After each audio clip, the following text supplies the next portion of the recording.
Je te coupe, là, il y a un chien qui... Ah oui. Voilà. Je pense qu'on va la refaire.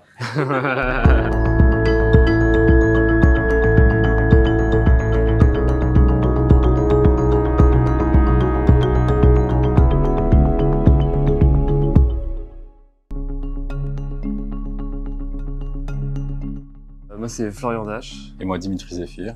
Et tous les deux, on a fondé le studio Dash et Zéphir. C'est un studio de design dont le focus, on va dire la méthodologie, est de s'intéresser à des histoires oubliées, des savoir-faire fragilisés, dans des perspectives contemporaines. Donc de réfléchir à comment, par une approche de design, on peut revaloriser des pratiques, des savoir-faire, des typologies d'objets.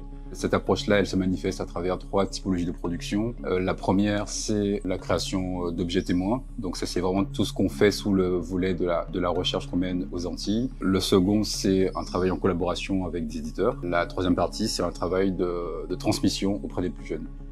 En fait, c'est une démarche qui s'inscrit vraiment sur le terrain.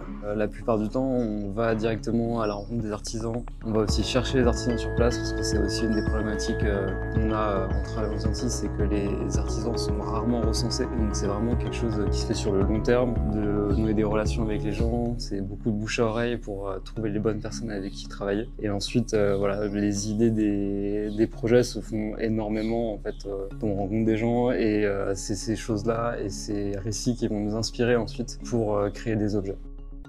Disons que la question des pratiques artisanales, des savoir-faire est quand même assez particulière aux Antilles, c'est-à-dire que, étant donné que l'histoire n'est pas du tout la même qu'en France hexagonale, ce qui fait que les artisans, quelquefois, eux, regardent un peu ce qu'ils sont en train de produire comme des petites choses. Il y a vraiment cette idée de produire pour un usage et il n'y a pas du tout la dimension d'art qu'on associe à quelques-uns des savoir-faire en France hexagonale. L'idée, c'est vraiment de réfléchir à comment ces objets-là, à un moment donné, peuvent réapparaître dans l'espace contemporain, comment on peut imaginer des formes d'économie parallèle.